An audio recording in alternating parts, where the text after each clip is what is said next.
Bonjour à vous, je suis Gladys, bienvenue dans cette nouvelle vidéo. Aujourd'hui, je vous propose mon retour d'expérience sur le cercle des 13 anciennes, des 13 lunes, c'est un peu long comme nom, qu'on peut aussi voir comme le cercle des 13 gardiennes et qui a été popularisé par un livre en particulier qui est celui de Jamie Sams. Et qu'on trouve en librairie. Alors, l'idée en fait, c'est de se retrouver à chaque nouvelle lune, ou en tout cas autour de la date de la nouvelle lune, en cercle de femmes à la base. Et donc, on a tout un cheminement à faire autour de cette thématique. Alors, le contexte, je vous ai parlé de la danse conscience, aussi de tout ce que j'ai fait avec Marianne qui proposait donc ces différents ateliers. Et lors d'un de ces stages sur, je crois, l'énergie de la nouvelle année, je vois une information sur ce cercle. Et c'est vrai que ça m'intéressait bien l'aspect amérindien aussi, parce que Jamie Sams, elle est amérindienne. Et à la base, c'est une philosophie amérindienne. Tout ce cheminement aussi autour des lunes, ça m'intéressait vraiment, mais voilà, j'avais des hésitations parce que déjà c'était pas juste à côté d'où j'habitais, ça nécessitait de reprendre la voiture, sachant que là c'était à la montagne, que moi je suis pas montagnarde de base, donc il y avait tous les rendez-vous pendant l'hiver où il y avait le risque d'avoir de la neige, avec un horaire en plus le matin relativement tôt. Tout ça faisait que j'avais quelques réticences et que je me suis pas décidée tout de suite. Donc j'ai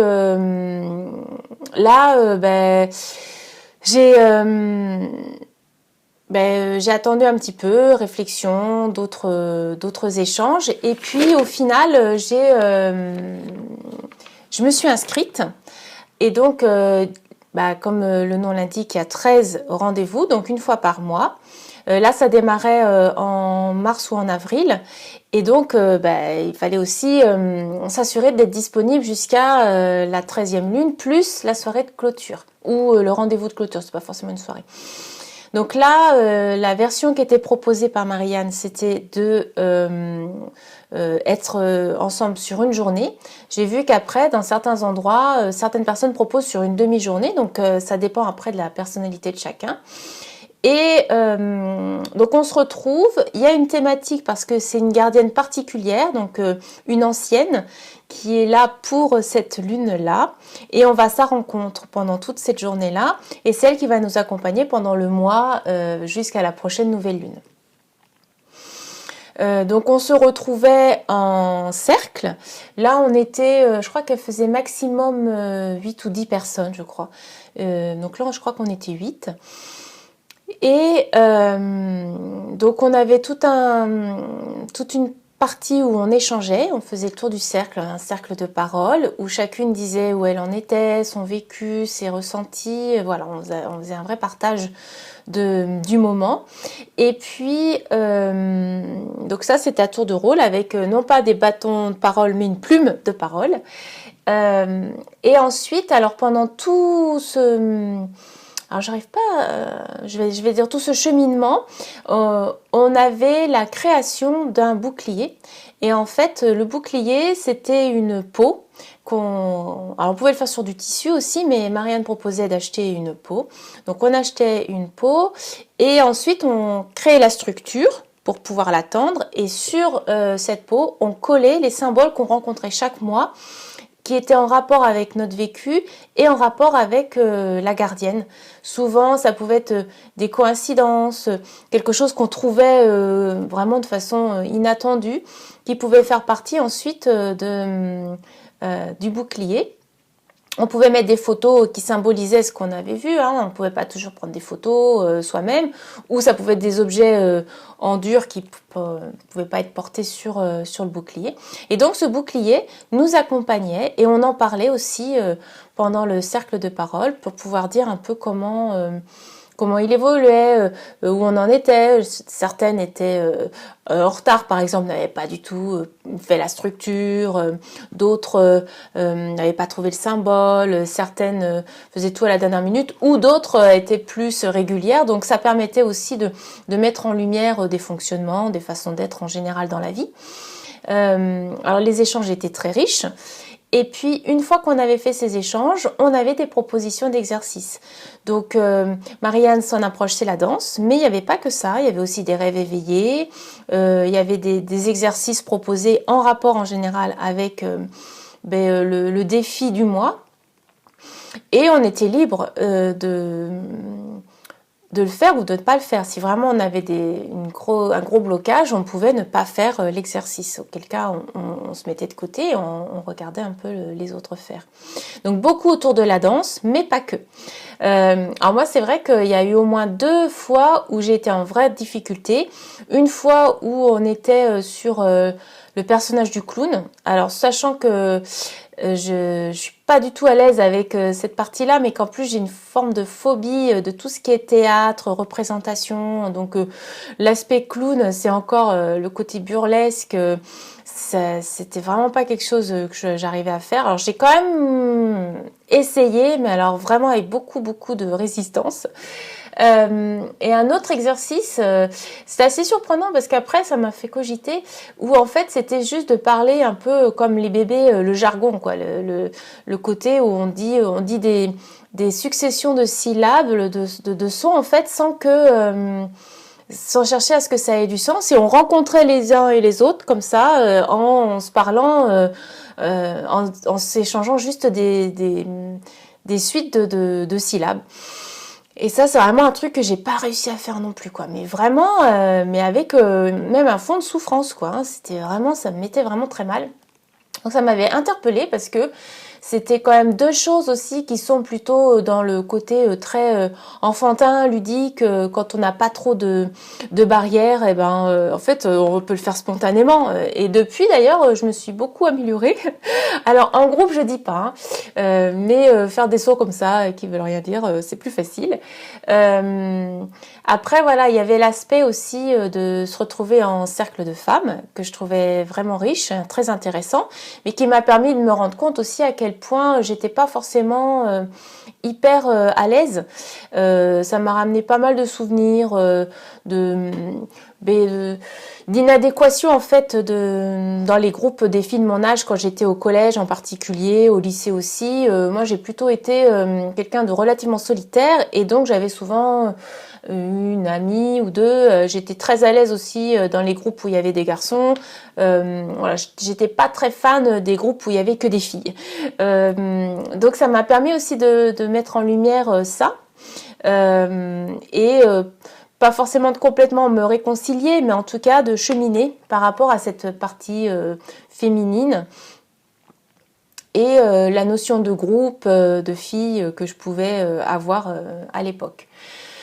Donc en tout cas pour mon expérience à moi, j'ai pas pu faire l'ensemble jusqu'à la clôture parce qu'il y a eu le confinement, c'était à cette période-là. Et du coup, je ne suis pas sûre que... Je me rappelle plus comment ça s'est passé, mais je pense il doit y avoir une fois où elle nous a juste partagé les textes et on n'a pas fait de séance parce que c'était confiné. Est-ce qu'on a fait un appel peut-être de groupe? Je ne me rappelle plus. Et puis pour la clôture, eh bien la date qui était proposée, moi je ne pouvais pas y aller parce qu'entre-temps j'avais déménagé. Et du coup, on a organisé une date spécialement pour moi et est venu qui pouvait. Et moi, je pouvais inviter aussi des personnes. Donc, j'ai invité une thérapeute que j'allais voir, dont je vous reparlerai très bientôt là dans une prochaine vidéo. Il y a aussi une fille du groupe qui est venue.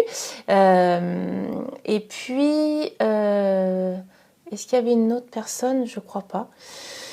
Et donc on était un groupe très restreint, mais c'était très sympa. On l'a fait dans les bois. Il y avait un feu pour en fait symboliser. Alors il fallait brûler son bouclier, hein, qu'on avait quand même en fait bien investi pendant les 13 rendez-vous, pendant plus d'un an, qui était très représentatif d'un cheminement pendant une année. Et donc symboliquement, on le brûlait pour passer une étape, un saut de conscience. Et donc on faisait un saut par-dessus le feu pour faire un saut quantique.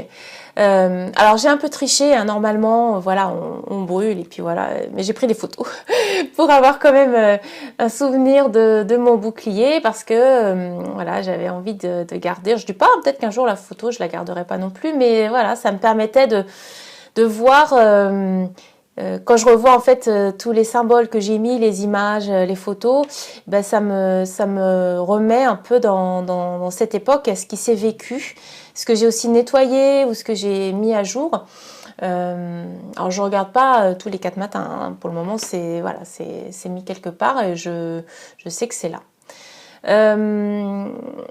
Donc voilà. Alors pour le bilan, il est très positif, hein, vraiment. C'est vrai que j'ai beaucoup hésité. Heureusement, Marianne m'avait motivée. Alors, elle m'a pas du tout forcée, hein, c'est moi qui suis allée. Mais me projeter sur aussi longtemps, m'engager sur sur un an comme ça, sans savoir vraiment ce qu'il allait en être, je trouvais ça difficile. Et en fait, j'ai vraiment pas du tout regretté. C'est vraiment une expérience à vivre. Et ce que je trouve super intéressant, c'est que Marianne voulait faire une proposition mixte. Donc originellement c'était plus les femmes, en tout cas quand ça a été développé là avec Jamie Sams et tout. Mais c'est vrai que après tout l'énergie féminine, on a tous une énergie féminine et une énergie masculine. Et donc même si dans ces cercles on développe le féminin sacré, il se trouve que les hommes aussi ont une part féminine et que c'est très intéressant comme idée, je trouve. Je sais qu'elle l'a mis en place l'année suivante, mais du coup, j'étais plus là. Mais ça m'aurait vraiment intéressée parce que je trouve que avoir des hommes dans ces cercles, ça amène une autre énergie, l'énergie dominante masculine, on va dire, mais avec justement cette approche du féminin par des hommes. Je suis sûre que ça aurait amené une autre dimension et un autre vécu, et puis aussi parce que finalement c'est l'équilibre du monde, on a le féminin, le masculin en soi, et puis on vit entre hommes et femmes, et donc je trouvais que c'est vraiment une proposition très ouvrante et très enrichissante que peut-être un jour j'aurai l'occasion de vivre sous ce format-là. On verra. En tout cas, ça, c'est pas fait, mais je trouve la proposition extrêmement pertinente et ça me rend curieuse de pouvoir la faire. J'ai remarqué aussi là cette année qu'elle proposait à nouveau des... elle le fait tous les ans, hein. Et là, elle le propose à 1 heure d'où j'habite, donc ça tombe bien. Mais là, pour le coup, je sais pas si je vais le faire parce que... c'est au niveau du coût de l'argent et au niveau des disponibilités, hein, j'ai toujours moi cette difficulté à m'engager sur c'est 1 fois par mois. Alors là c'est pas vraiment 1 fois par mois. En plus, ce que je trouve intéressant dans cette proposition là, c'est que vu que c'est pas là où elle habite, elle aussi elle propose quelque chose pour pas se déplacer tous les mois, et donc elle propose ça sur des week-ends. Donc il y a 6 rendez-vous. Et plus certainement celui de clôture, j'ai pas trop fait attention, mais ce que je trouve super intéressant là du coup, c'est le vécu du week-end. Alors déjà ça déconnecte, on est encore plus dedans, on a un rapport plus proche aussi du groupe, et puis on est dans un autre lieu, c'est ressourçant, et aussi c'est certainement plus intense. Pour le coup, on n'est pas sur la même dynamique de 1 gardienne par mois et on chemine avec la gardienne pendant tout le mois. Là, du coup, on rencontre 2 ou 3 gardiennes parce que j'ai vu qu'il y avait un week-end de 3 jours aussi. Donc, c'est un peu différent, mais franchement, la proposition m'intéresse aussi parce que c'est une autre façon de l'aborder. Et puis, ce format week-end, je trouve que c'est vraiment pas mal. C'est juste le côté coût et disponibilité qui finalement était déjà le problème il y a bientôt 4 ans, que je ramène à nouveau là, donc tout n'est pas complètement réglé. Donc on verra. Peut-être je referai une vidéo d'ici quelques temps pour vous parler de cette redite, mais sous un autre format, avec d'autres personnes, dans une autre dynamique, ou pas. En tout cas, ça existe et moi je trouve ça vraiment super. Donc je voulais vraiment partager là-dessus et aussi vous encourager, si jamais ça vous intéresse, à regarder autour de chez vous parce que moi j'ai remarqué que c'était quand même pas mal proposé. Après, comme je le disais, avec aussi la personnalité et la spécialité de la personne qui transmet cet enseignement. Donc là, nous c'était la danse, mais il y a d'autres personnes, j'ai vu, c'était autour de l'écriture. Certaines personnes, ça va plutôt être sur tout ce qui est poterie ou travail avec l'argile. Voilà, ça va vraiment dépendre de la personnalité du... Alors, je cherche le mot, mais je ne trouve pas. J'allais dire du ressenti, mais c'est pas ça. Enfin, voilà,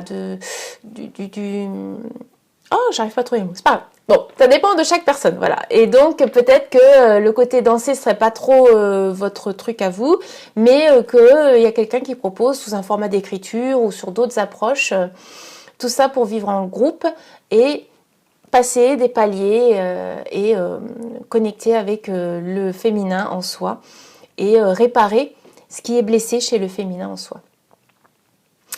Et bien voilà pour cette vidéo. Alors j'espère que ça vous a intéressé, que vous y avez appris des choses. Et puis je vous donne rendez-vous à une prochaine vidéo pour un autre sujet. Merci à vous.